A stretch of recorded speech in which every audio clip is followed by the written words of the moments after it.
Muy bien, vamos a ir ahora a la palabra de Dios. Vamos a hacer una transición porque luego vamos a tomar otro libro completo. Vamos a ir versículo a versículo como lo hemos hecho en ocasiones anteriores en forma sistemática, estudiando un libro de la Biblia, pero ahora vamos a hacer una transición y esa transición tiene que ver con la iglesia. Vamos a estudiar un poquito qué es la iglesia. Si yo les pregunto qué es la iglesia, ¿cuál sería su respuesta?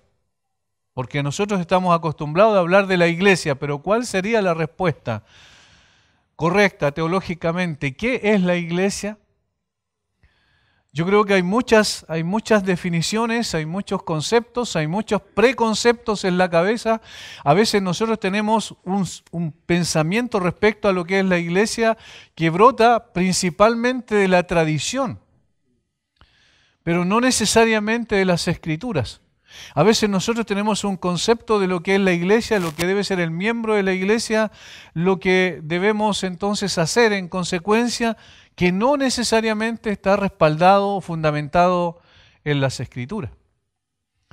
Necesitamos entonces ir a la palabra de Dios para conocer qué es la iglesia, de dónde viene, cuál es su fundamento, dónde se establece, dónde comienza, qué es lo que es su plan y su propósito, cuál era el plan y propósito que Dios tenía al establecer la iglesia, para qué está, cuál es el objetivo que tiene, cuál debe ser su funcionamiento. Todas estas cosas son preguntas que necesitamos hacernos.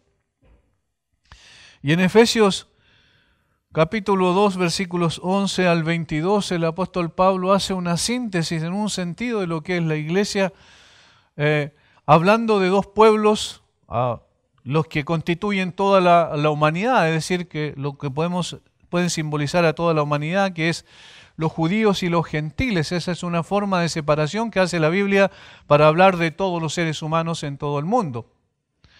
Ahora, Efesios, ¿por qué vamos a ese libro? Porque quizás es uno de los libros más claros en cuanto a lo que es la iglesia, en términos de la teología y de la práctica, porque la iglesia nace en Hechos capítulo 2, ¿verdad? Con la venida del Espíritu Santo, y luego comenzamos a ver cómo se establece en Jerusalén.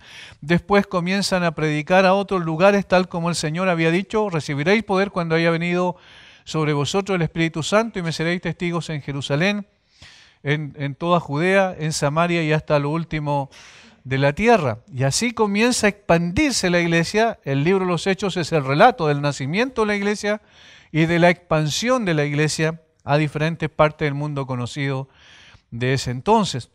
Pero el libro de Efesios, por ejemplo, es uno de los libros más claros respecto al significado teológico de la iglesia. Y el apóstol Pablo aquí enseña cosas importantísimas. Este es uno de los libros en que más se repite esta frase: en Cristo, en Cristo, en Cristo. Porque Efesios habla de la iglesia precisamente en Cristo. Colosenses va a hablar de Cristo en la iglesia, que es una otra forma de verlo, pero desde la perspectiva de Efesios es la iglesia en Cristo. Vamos a leer los versículos que leímos hace un momento atrás y luego vamos a empezar a desglosar, no todos los versículos, algunos nada más, para que aprendamos un poco más qué es lo que es la iglesia en términos teológicos. Por tanto, acordaos de que en otro tiempo vosotros los gentiles en cuanto a la carne erais llamados incircuncisión por la llamada circuncisión hecha con mano en la carne. En aquel tiempo estabais sin Cristo, alejados de la ciudadanía de Israel y ajenos a los pactos de la promesa, sin esperanza y sin Dios en el mundo. Pero ahora en Cristo Jesús, vosotros que en otro tiempo estabais lejos, habéis sido hechos cercanos por la sangre de Cristo.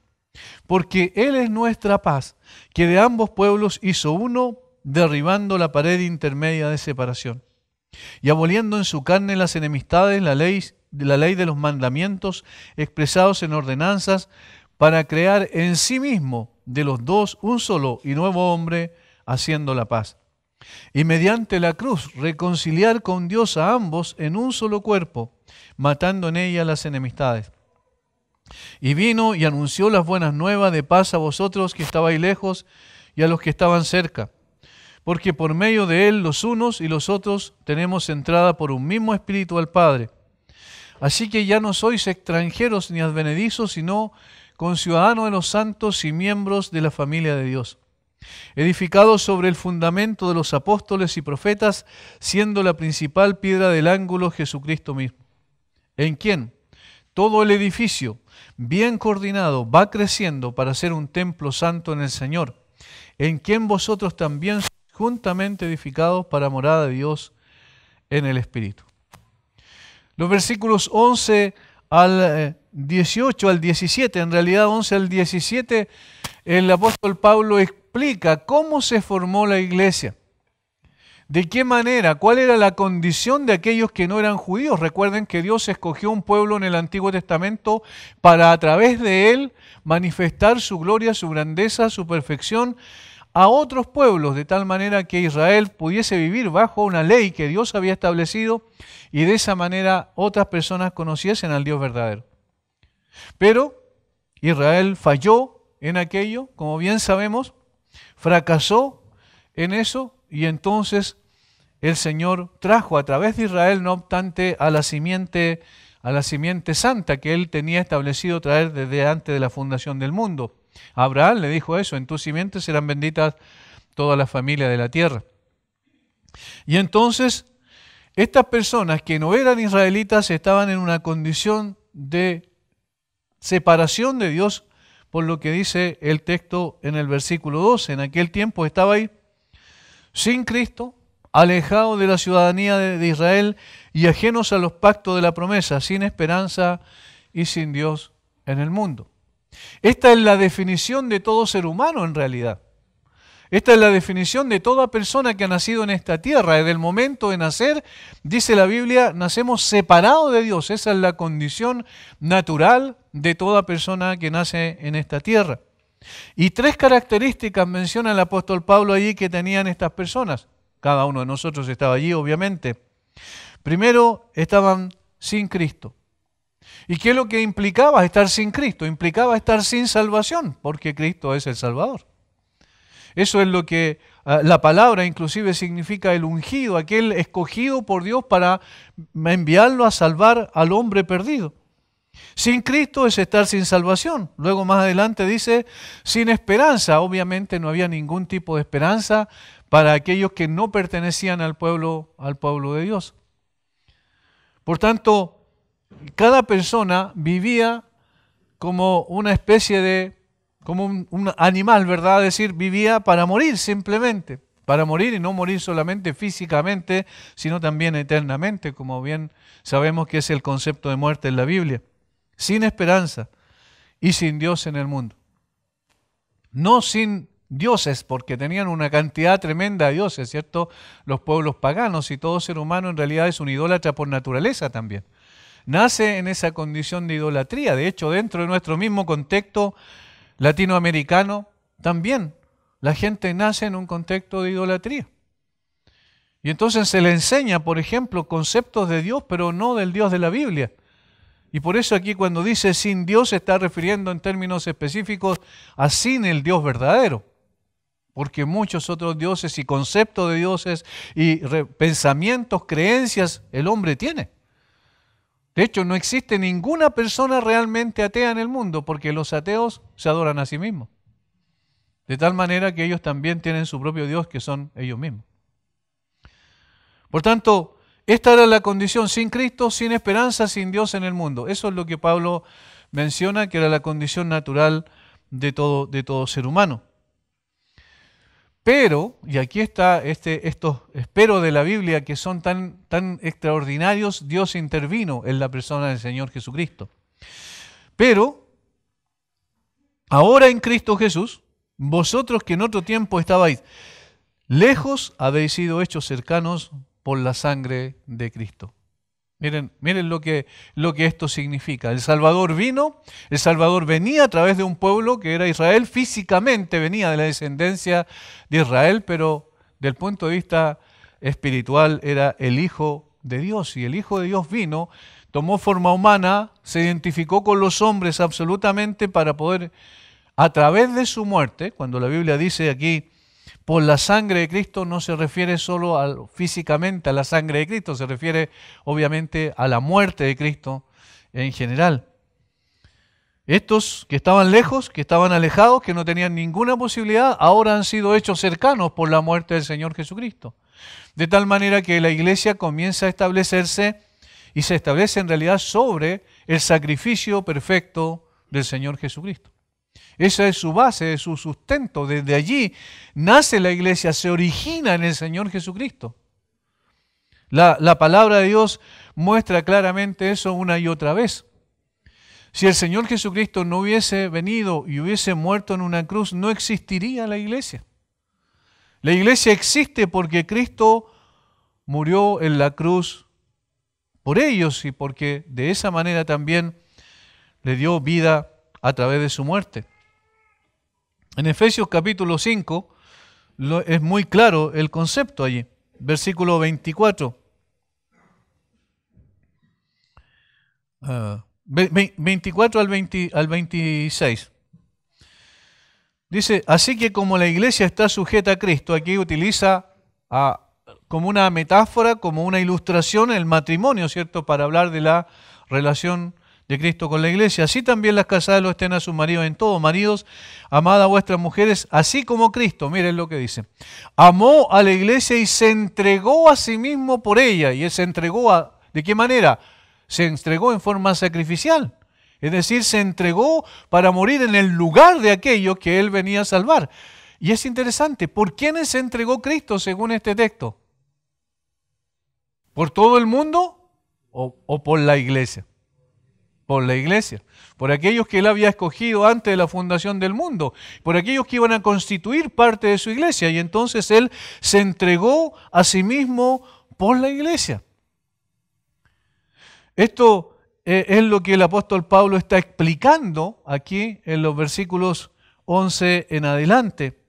Cuando él interviene, entonces todo cambia. Cuando él interviene, entonces trae vida a través de su muerte a todos aquellos por los cuales vino precisamente a morir.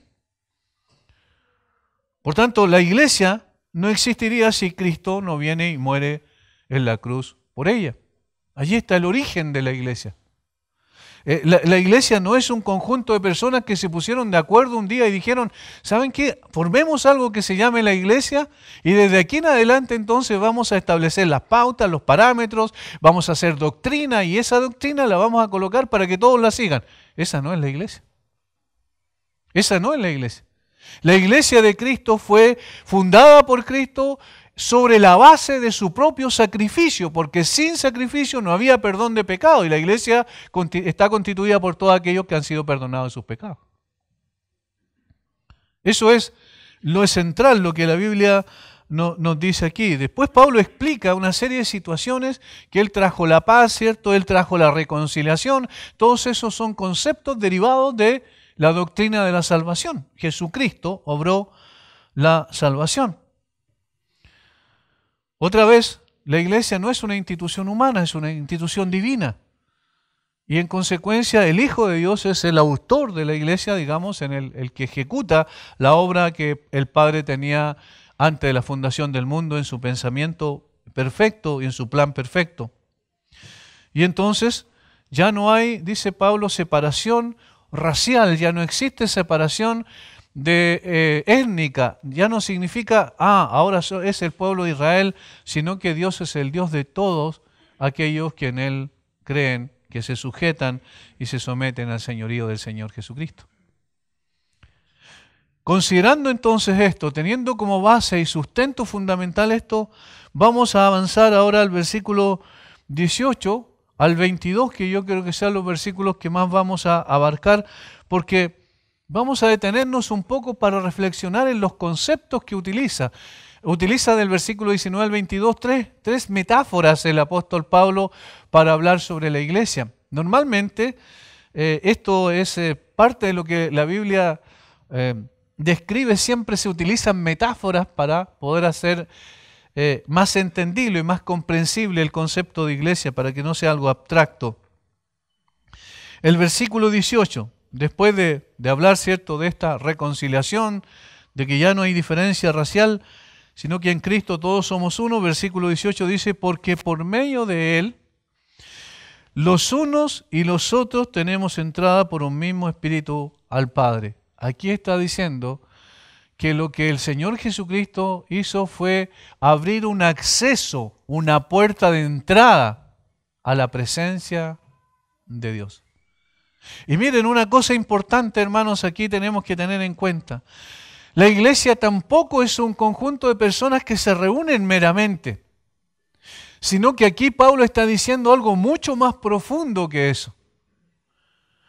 Dice, porque por medio de Él, por medio de Jesucristo, ese es el contexto, los unos y los otros, es decir, gentiles y judíos, tenemos entrada por un mismo Espíritu al Padre, tenemos entrada al Padre. Eso es lo que dice el apóstol Pablo. ¿Qué significa eso? Que la iglesia está constituida por todos aquellos que tienen una relación personal con Dios, el Dios verdadero. No es meramente el asentimiento a ciertas doctrinas, que sí, es importante tenerlas, por supuesto, la Biblia la presenta, sino que tiene que ver con una relación esencial con Dios. Lamentablemente la tradición nos ha enseñado que paso 1, paso 2, paso 3, y entonces ya tú eres un creyente y ahora ya, entonces tú tienes que leer la Biblia, tú tienes que orar, tú tienes que venir y congregarte. Y esa es la tradición, lo que nos ha enseñado siempre. Pero esto tiene que ver con algo mucho más íntimo, ¿se fijan? Dice, tenemos acceso, tenemos entrada. 3 veces se utiliza esta palabra entrada por un mismo Espíritu al Padre. Tiene que ver con intimidad, ¿se dan cuenta? Entonces cada miembro de la iglesia, cada persona que ha sido redimido por Cristo, es una persona que tiene libertad de entrar a tener comunión con este Dios todopoderoso. Y eso ya es un milagro. ¿Cómo puede ser que un Dios santo tenga comunión con un hombre pecador? Es un milagro. Y solo es posible porque Cristo está en el medio. Porque tenemos acceso al Padre por el Espíritu, pero gracias a el Señor Jesucristo. Por eso es que dice, porque por medio de Él, de Jesucristo, tenemos acceso al Padre.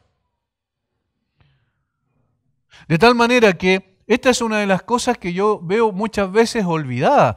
El cumplimiento de rituales ha pasado a sustituir lo que realmente significa ser un creyente. Y ser un creyente significa tener comunión con Dios, y eso implica las 24 horas del día.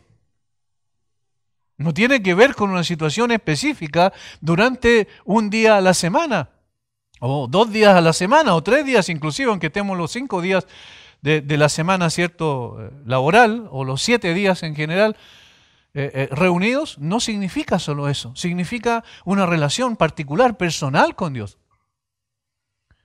Tenemos entrada a Dios. Lo que había en el Antiguo Testamento era todo lo contrario. Yo creo que vayamos, por favor, a Hebreos capítulo 12. Y miren, aquí hay una descripción del autor de Hebreos respecto a lo que era antes la situación del hombre respecto de Dios. Hebreos 12, 18.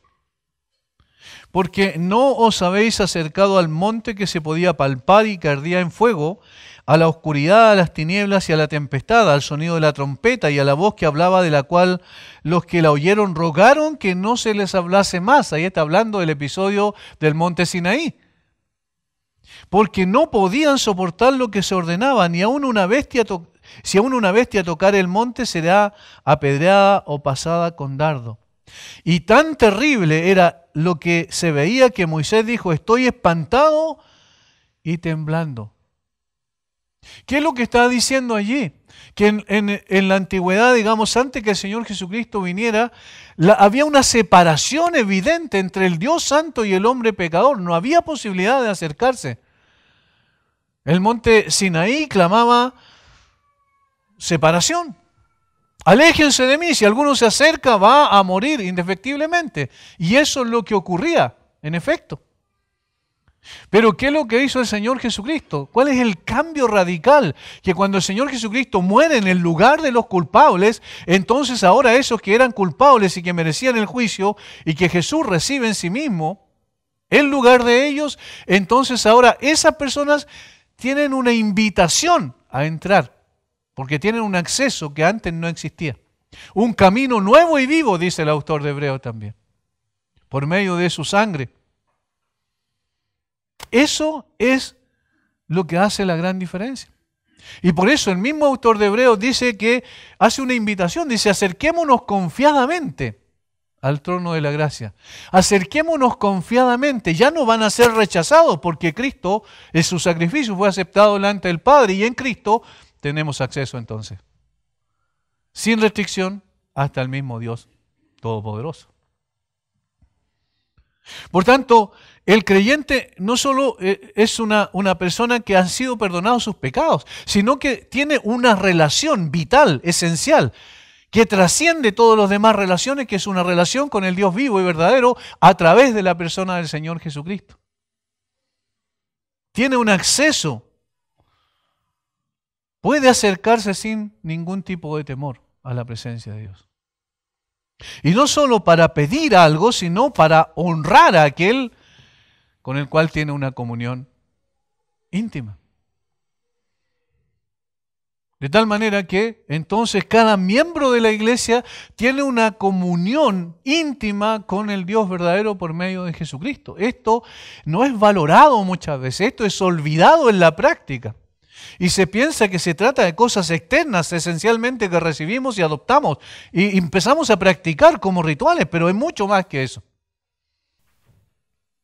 Ahora, ¿notan que ahí en ese versículo está la Trinidad completa? Mire lo que dice. Porque por medio de Él, Jesucristo, el Hijo, los unos y los otros tenemos entrada por un mismo Espíritu, el Espíritu Santo, al Padre. Es una comunión con la Trinidad. Más rato lo vamos a ver, como el Señor les dijo a sus discípulos, les anticipó que toda la Trinidad, increíble eso, va a estar en ustedes, va a morar en ustedes. Esa es una de los misterios más grandes, más extraordinarios, pero una realidad también al mismo tiempo. Y aquí Pablo lo está diciendo de esa manera. Esa es la primera distinción entonces que Pablo hace de lo que significa realmente un creyente, un miembro de la iglesia y todos en general. Cuando nos reunimos, por ejemplo, nos reunimos como iglesia para tener acceso a Él a través de la oración y a través de la adoración también entramos a su presencia honrando su nombre, reconociendo quién es Él y quiénes somos nosotros y cuál es nuestra necesidad. En segundo lugar, y aquí es donde se establece también lo que anteriormente dijo en el versículo 18, en el versículo 19, dice, así que ya no sois extranjeros ni advenedizos, sino conciudadanos de los santos y miembros de la familia de Dios. Y aquí menciona dos metáforas en un solo versículo. Y tiene una riqueza teológica tan profunda y tan práctica al mismo tiempo.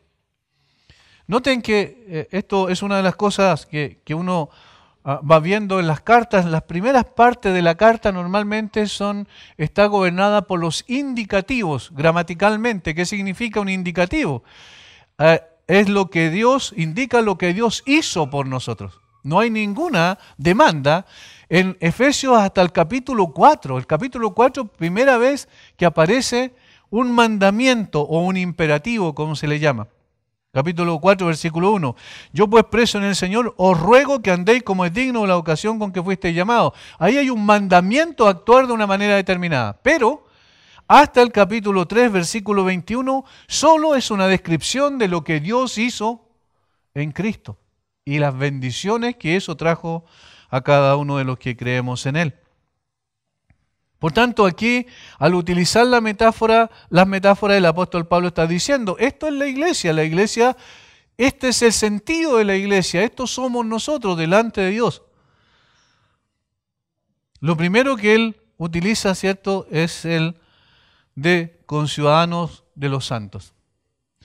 conciudadanos de los santos. ¿Qué es lo que se le viene a la cabeza a uno cuando dicen conciudadanos de? Ciudadanos de un mismo, de una misma raza, de una misma nación, de una misma etnia, ¿cierto? Los chilenos somos entre nosotros conciudadanos. Ahora, el mismo concepto es presentado por el apóstol Pedro en primera de Pedro, digo, capítulo 2, versículo 9, donde dice, nación santa, conciudadano de los santos, nación santa. Pero este concepto procede del Antiguo Testamento, cuando Dios dice a Moisés el propósito que tenía con su pueblo, en Éxodo 19, 5 y 6. Éxodo 19, 5 y 6. El mismo contexto de lo que leíamos en Efesios, pero aquí antes de eso, cuando Dios subió delante de Moisés, en el versículo 5 dice, ahora pues si diereis oído a mi voz y guardareis mi pacto, vosotros seréis mi especial tesoro sobre todos los pueblos, porque mía es toda la tierra. Y vosotros me seréis un reino de sacerdotes y gente santa. Gente santa. Estas son las palabras que dirás a los hijos de Israel. Nación santa, pueblo santo, gente santa, ciudadanos santos. Es un concepto similar que se reitera en la Biblia. Ahora, ¿qué significa eso entonces? Significa que la iglesia está compuesta por un pueblo, es decir, por gente, por personas, seres humanos, que han sido escogidos por Dios con el fin de apartarlos para ser su especial tesoro. Es decir, está constituido por todos aquellos, ya que estamos en Efesios, en el capítulo 1 dice, que según nos escogió en Él antes de la fundación del mundo para que fuésemos santos y sin mancha delante de Él, es decir, de aquellos que el Señor determinó, definió en su sola soberanía y potestad antes de la fundación del mundo para poder venir, buscarlos a través de su Hijo, sacarlos de la condición perdida en la que se encontraban y entonces apartarlos, separarlos para que sean un pueblo, parte de un pueblo especial, único.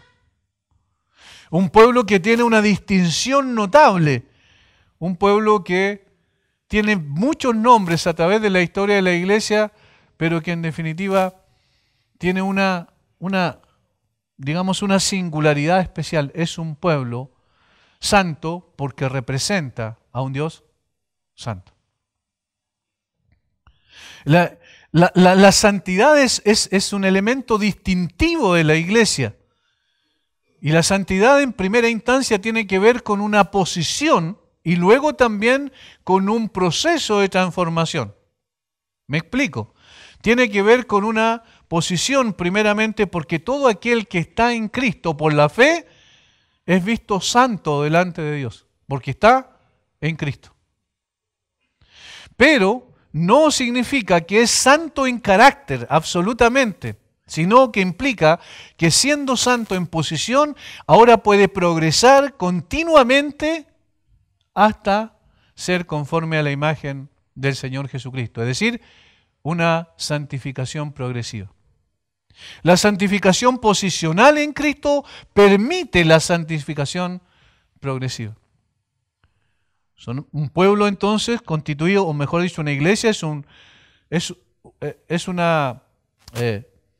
está constituido por personas que Dios ha escogido antes de la fundación del mundo, que salvó en la persona del Señor Jesucristo y que en consecuencia aparta de todas otras cosas que no sean el reino de Dios. No lo aparta físicamente, sino que lo aparta espiritualmente. Como el Señor dijo, están en el mundo, pero no son del mundo. Hay una nueva identidad en ese creyente. Y esa nueva identidad es la que debe prevalecer en su conducta continua. Por lo que Dios hizo al darnos el privilegio de ser conciudadanos de los santos, entonces nosotros ahora vivimos o intentamos vivir de tal forma que la persona a la cual representamos, que es Cristo, pueda ser reflejada a través de lo que somos y hacemos y la manera en cómo vivimos cotidianamente. Y entonces, a través de ello, ¿qué es lo que va a hacer? Capítulo 2, versículo 7 de Efesios, ahí la misma página, para mostrar en los siglos venideros las abundantes riquezas de su gracia, en su bondad para con nosotros en Cristo Jesús. ¿Qué es lo que manifestamos entonces nosotros en nuestra vida cotidiana? La gracia y la misericordia de Dios. ¿Por qué? Porque la gente ve caminando en la calle a una persona que estaba perdida y que ahora tiene salvación, a una persona que estaba destruida y rumbo al infierno, ahora es una persona que es edificada en Cristo y que tiene como norte el cielo. Una persona distinta. Otra vez, es mucho más que el ritual, ¿lo notan? Mucho más que el ritual. Ahora, ¿qué es lo que es un ciudadano? Un ciudadano es alguien que pertenece, en este caso, a otro reino. El reino en el cual vivimos, en la tierra, vamos a decirlo de esta manera, ¿cierto? En este reino físico, en este reino que nosotros podemos palpar quizás las cosas que vemos y apreciamos, que son absolutamente circunstanciales. Es decir, son intrascendentes, son inmanentes a este sistema de cosas. Por tanto, la iglesia es un reino dentro de otro reino. Se levanta en oposición al reino de esta tierra porque sirve a intereses de un reino trascendente y eterno. En consecuencia, si eso es lo que somos, según la descripción de la Biblia, y si somos ciudadanos de otro reino, de un reino eterno, entonces, ¿dónde debe estar puesta nuestra mirada, nuestros intereses, nuestros esfuerzos? ¿Dónde deben estar puestos? En el reino al cual pertenecemos, no en el cual estamos circunstancialmente. ¿Lo notan? Entonces, cada miembro de la iglesia en este sentido debe estar buscando, anhelando que el reino de los cielos se manifieste en esta tierra, porque el creyente pasa a ser un embajador del reino de los cielos en otro lugar, en el cual es un extranjero, un peregrino, alguien que está de paso nada más. ¿Lo ven? Como esto tiene que ver más que con una enseñanza conceptual, tiene que ver con una realidad vivencial, cómo nosotros respondemos a lo que Dios hace. Miren, antes estabas alejado de la ciudadanía, no eras ciudadano. Ahora eres ciudadano del reino de los cielos. Y entonces vive de esa manera para mostrar la gracia y la misericordia de aquel que te salvó. Eso es lo primero que debe estar en nuestra cabeza. Pertenecemos a otro reino, no a este. Recuerden lo que el Señor le dijo: haceos tesoros en el cielo, no en la tierra. Allí está hablando otra vez de esos dos reinos, ¿se fijan? El reino, digamos, esta tierra tiene una filosofía, un pensamiento totalmente distinto a lo que es el reino de los cielos. Entonces, en segundo lugar, ¿qué es un ciudadano? Dijimos en primer lugar que pertenece a otro reino, permanente, trascendente, eterno. En segundo lugar, que es un ciudadano que obedece a otro rey. Porque cuando hablamos de ciudadanía, hablamos de gobierno también, ¿cierto? Entendemos que estamos bajo una autoridad. Entonces, todo ciudadano del reino de los cielos obedece a otro rey, como también pertenece a otro reino. ¿Cuál es el rey al cual obedecemos? Aquel que nos rescató y gobierna sobre nuestras vidas para siempre. ¿Cómo se presenta el Señor Jesucristo en Apocalipsis? Como Rey de Reyes y Señor de Señores. Entonces, ¿a quién debemos nuestra lealtad superior? Al Señor. Por eso bien dice MacArthur: nadie puede recibir a Jesús como Salvador si no lo recibe como Señor. Nadie puede decir: yo quiero el perdón de Jesús, pero no quiero que Él gobierne sobre mí. Eso es una contradicción. Evidentemente, nosotros como ciudadanos de otro reino, el reino de los cielos, entonces debemos lealtad superior al Rey de los cielos, al Rey eterno. Ahora, aquí hay algo importante. Alguien dice: pero pastor, la Biblia dice que debemos obedecer a las autoridades civiles, terrenales. Bueno, aquí es donde está el punto. Ese es un mandato que no excluye este otro. ¿Por qué? Porque hemos de obedecer a las autoridades puestas por Dios. Romanos 13, ¿cierto? Porque no hay autoridad sino de parte de Dios, y las que hay por Dios han sido establecidas. ¿Hasta cuándo? Hasta cuando no pase a llevar mi lealtad suprema al Rey de los cielos. Es decir, si la ley acá en la tierra, si los legisladores legislan en contra de la voluntad de Dios, yo tengo el deber de no obedecer las leyes de esta tierra por obedecer al Rey de los cielos. Una persona que trabaja en el área de la salud y entonces le dicen tú tienes que practicar un aborto porque la ley dice que tú estás obligado a practicar un aborto, ¿qué es lo que tiene que hacer esa persona? No matarás. Yo le debo lealtad al Dios al cual sirvo, al cual me salvó, al cual me redimió. Tengo lealtad a otro rey superior a esto. Pero eso va a significar que vas a perder tu trabajo o vas a ir a la cárcel. Bueno, yo asumo esa responsabilidad porque yo soy ciudadano de un reino distinto y estoy bajo la autoridad de un rey que es superior a todos los reyes de la tierra. ¿Ven cuáles son las implicancias? En tercer lugar, un ciudadano pertenece a otro reino, uno permanente, trascendente y eterno, un ciudadano, por supuesto, que es redimido por el Señor. Obedece a otro rey, aquel que lo rescató y gobierna sobre sus vidas para siempre. Tiene una lealtad superior. Recuerden los discípulos, no podemos dejar de decir lo que hemos visto y oído. Juzgad vosotros si es necesario obedecer a Dios antes que a los hombres. Era evidente la respuesta. Y en tercer lugar, este ciudadano se somete a otra ley que es superior, la palabra de su rey, que trasciende las leyes transitorias de un reino temporal. Se somete a otra ley. Y allí donde está nuestra ley, nuestra constitución como ciudadanos es esta, hermanos, 66 libros inspirados por el Espíritu Santo. Esta es nuestra única constitución como ciudadanos de otro reino, no hay más. Fuera de la Biblia no existe la palabra de Dios. La palabra de Dios existe y ha sido revelada en las Escrituras. Y en consecuencia nosotros estamos llamados a someternos a la palabra de Dios. Y otra vez, cuando la palabra de Dios dice algo y el hombre dice otra cosa, aún el legislador más importante de esta tierra, Dios siempre tiene la razón y yo me someto a la palabra de Él. ¿Qué implica entonces eso? Que como ciudadano de otro reino yo tengo que conocer la constitución de ese otro reino. ¿Y cuál es la constitución de ese otro reino? La voluntad del rey. Y la voluntad del rey ha sido expresada ya.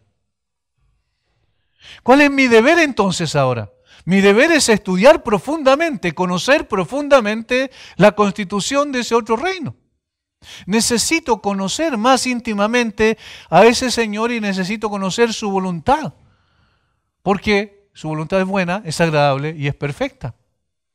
Y eso es lo que Él tiene para mí. Y mi lealtad a Él se muestra a través de aquello. Vamos a hablar de eso a la tarde. Jesús dice, si me amáis, guardad mis mandamientos. Todo aquel que me ama, guarda mis mandamientos. El que me obedece es porque me ama. El que me ama es porque me obedece.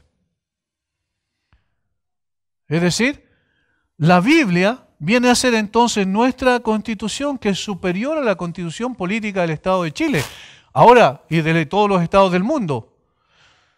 Ahora, en cuanto y en tanto lo que la constitución de un país me exija que no esté en contra de la voluntad de Dios, yo me someto a esa constitución.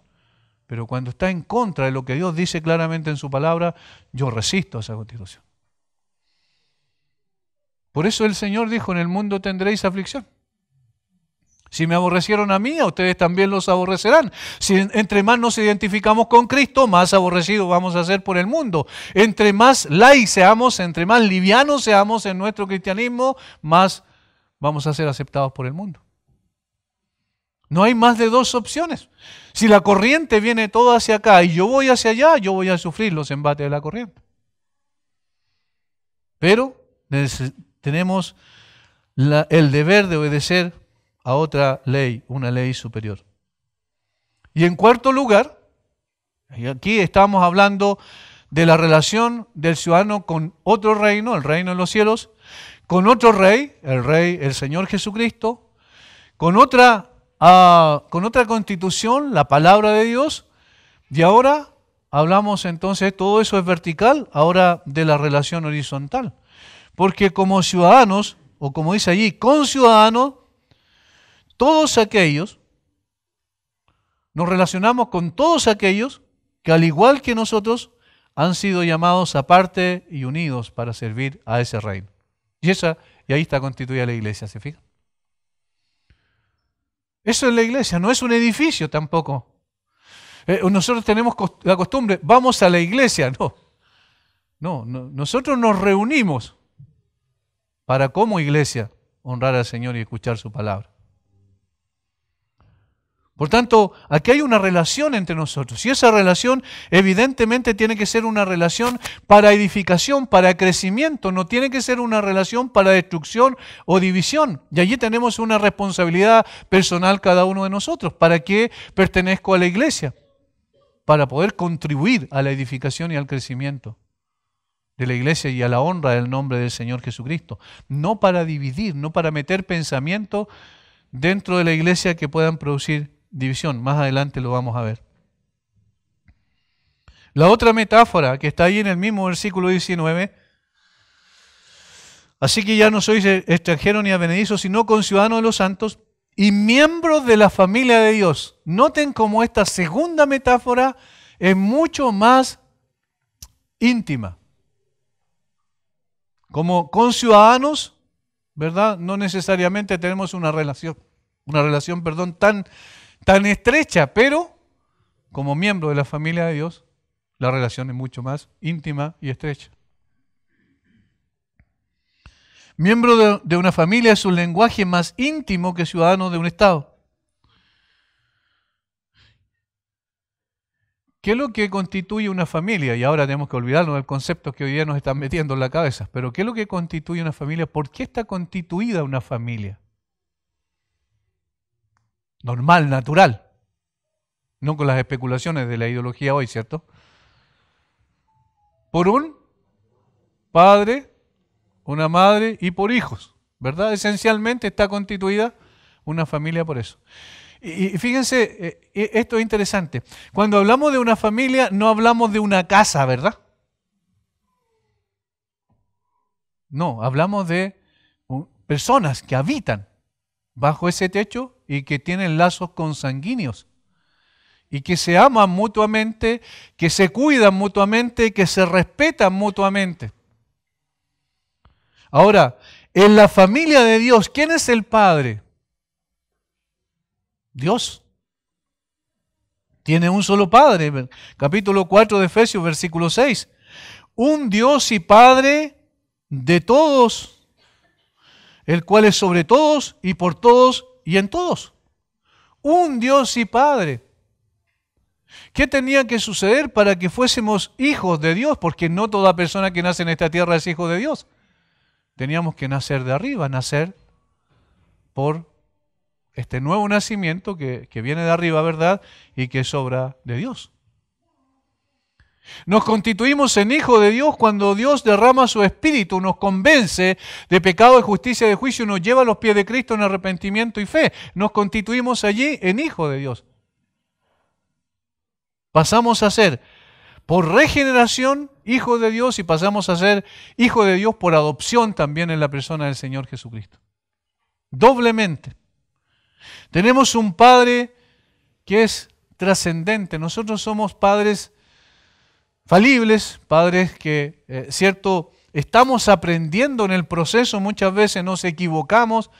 De seguro nuestros hijos pueden decir con claridad esto, no somos los padres perfectos porque no existe ninguno así en la tierra, pero tenemos un Padre perfecto.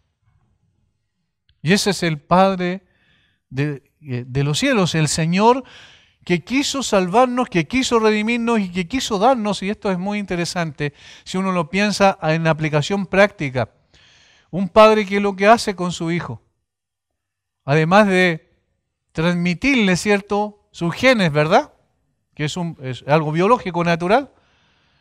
¿Qué otra cosa hace?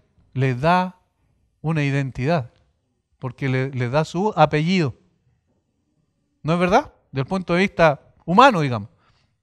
Es interesante. Que Dios cuando nos engendra también nos da una nueva naturaleza. Y esa nueva naturaleza que Él nos da es semejante a la de Él. No estoy diciendo igual. Por eso Pedro dice que somos partícipes de la naturaleza divina. No en el sentido de que lleguemos a ser Dios, sino en el sentido de que por el nuevo nacimiento, el Señor coloca la semilla del nuevo nacimiento en nosotros y entonces nos da una nueva naturaleza, que tiene características de Él. Antes éramos pecadores empedernidos y disfrutábamos de ello, ahora pasamos a ser santos y odiamos el pecado y disfrutamos de la santidad.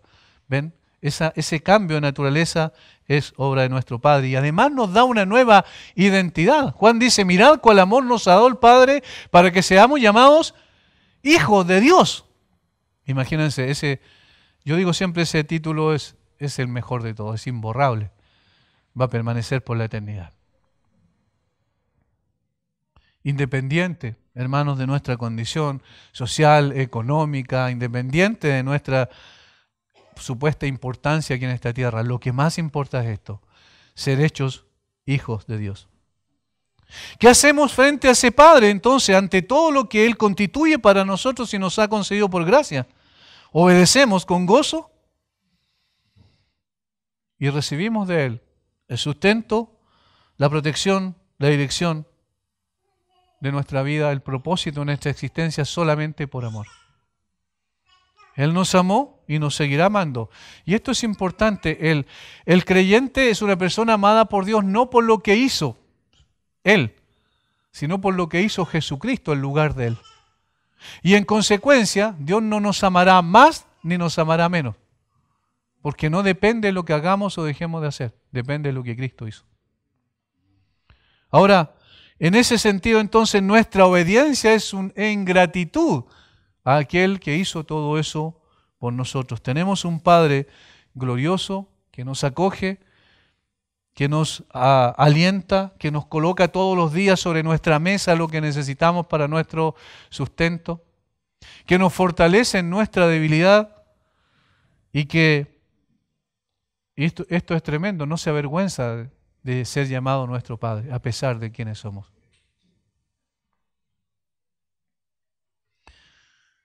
Dentro de la familia tenemos hermanos, ¿cierto? Y por eso nos llamamos a nosotros mismos hermanos. ¿Qué son hermanos y hermanas entre ellos, entre los conciudadanos, o sea, entre los miembros de la familia de Dios, con la misma dignidad y beneficios? Y esto es muy importante, la misma dignidad. ¿Qué es lo que no les gusta al padre normalmente, a los padres, ¿cierto? Cuando le dicen, este es tu hijo preferido, dice, no, yo lo amo a todos, ¿cierto? Lo primero que... No, yo lo amo a todos. Si este tuvo un problema, yo estoy allí para poder ayudarlo en todo lo que pueda. Si el otro tuvo un problema, el otro de mis hijos, igual ocurre eso. Nosotros no tenemos escala de dignidad en nuestros hijos, ¿cierto? Este es más digno y este es menos digno. No, todos son dignos igualmente. Los hijos de Dios somos todos dignos igualmente. El que está predicando desde el púlpito, como el que está en la puerta, como el que está sentado escuchando, como el que es exactamente igual. En la iglesia no hay diferencias jerárquicas, hermanos. Y eso yo lo he reiterado muchas veces, porque la Biblia es clara, hay una sola cabeza, es Cristo, y el resto somos todos hermanos entre nosotros. No hay diferencia jerárquica. Otro concepto equivocado que traemos de la tradición. Pensamos, miren, siempre los problemas se dan por eso. Yo quiero estar allí, yo quiero hacer esto. No es lo que yo quiero hacer, es lo que Dios quiera que yo haga. Porque ninguna función que alguien tiene, un miembro de la iglesia, es superior a la demás o le da una dignidad mayor al otro. No. Todos es exactamente igual de digno porque todos somos hijos de Dios. Y Dios ve a todos sus hijos con el mismo amor. Por tanto, tenemos ese privilegio de pertenecer a la familia de Dios. En Hebreos capítulo 3, versículo 6,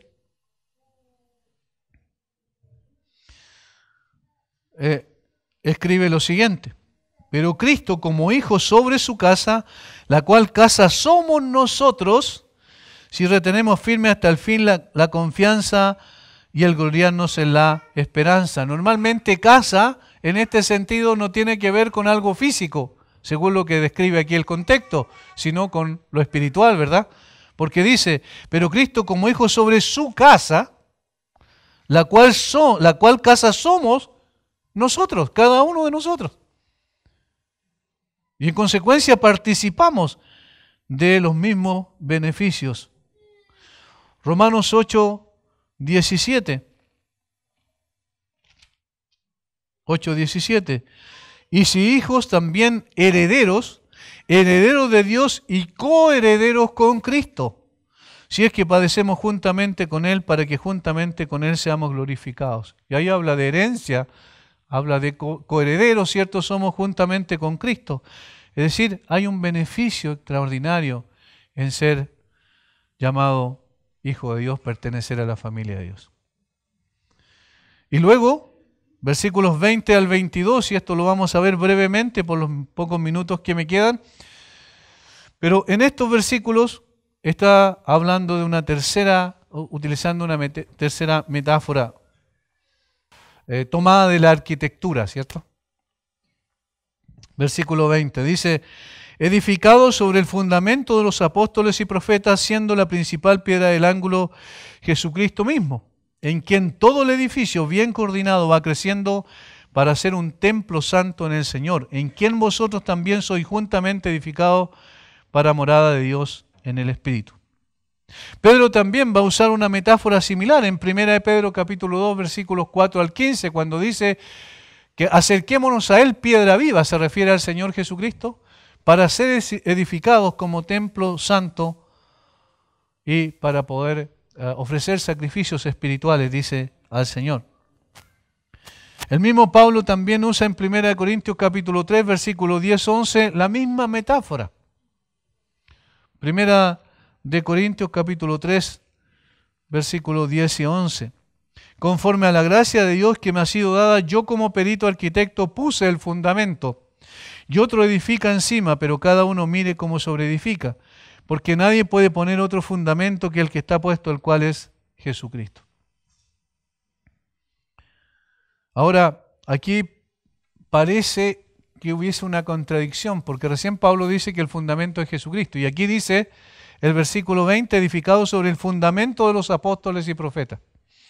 Pero noten que no dice sobre los profetas y apóstoles, sino sobre el fundamento de los apóstoles y profetas. ¿A qué se está refiriendo con esto? Obviamente se refiere a la revelación de Dios que fue traída a través de los apóstoles y profetas. De hecho, eso lo prometió, no tenemos mucho tiempo, pero el Señor Jesucristo lo prometió cuando dijo que iba a enviar su Espíritu Santo para que pudiese guiarlos a toda verdad. Y dijo, y Él os recordará todo lo que yo os he dicho, es decir, todo lo que Cristo enseñó, pero cuando venga el Espíritu de verdad, Él os guiará a toda verdad, porque no hablará por su propia cuenta, sino que hablará todo lo que oyere y os hará saber las cosas que habrán de venir. Y ahí, ¿a quién le estaba haciendo esa promesa específicamente? A sus discípulos. Y entonces, ¿quiénes fueron los que escribieron el Nuevo Testamento? Sus discípulos. En consecuencia, está hablando del fundamento doctrinal. ¿Recuerden en qué perseveraban los primeros creyentes? Perseveraban en la doctrina de los apóstoles. Entonces, en este sentido, está hablando del fundamento doctrinal. Y obviamente el fundamento doctrinal está unido ¿a quién? A la piedra viva, preciosa, escogida, que es Jesucristo. Porque de Él se desprende todo digamos, la doctrina. Y por eso dice enseguida, siendo la principal piedra del ángulo, Jesucristo mismo. En esta construcción, la piedra que le da estabilidad a todo el edificio es el Señor Jesucristo. Es su obra, es su sacrificio en la cruz, es su persona gloriosa. En definitiva, la iglesia crece sobre Cristo y sobre su obra consumada en la cruz. Eso es lo que dice Isaías 28:16, donde habla de la piedra que los edificadores desecharon, la principal piedra del ángulo.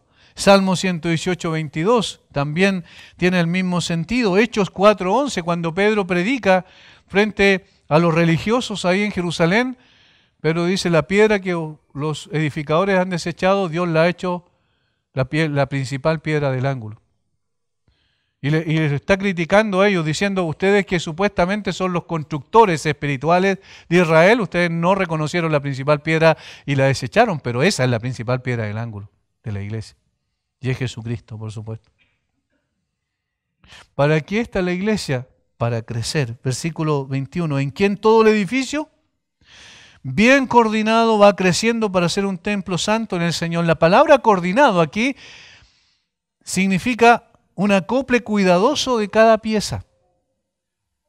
Es decir, que exista coordinación, un acople cuidadoso de cada pieza. Cuando los hermanos estaban trabajando en la construcción, tenían que hacer diferentes cortes con diferentes ángulos. ¿Para qué? Para que calzara precisamente, ¿verdad?, digamos, la estructura. Eso es coordinación. Ahora, eso es lo que nosotros estamos llamados a hacer, ser las piezas que Dios coloque en el lugar que Él quiera, no que nosotros queramos, para estructurar su iglesia y para que esa iglesia tenga el crecimiento que requiere. El funcionamiento total de la iglesia depende también de cada uno de sus miembros, de cada una de sus piezas, ¿verdad?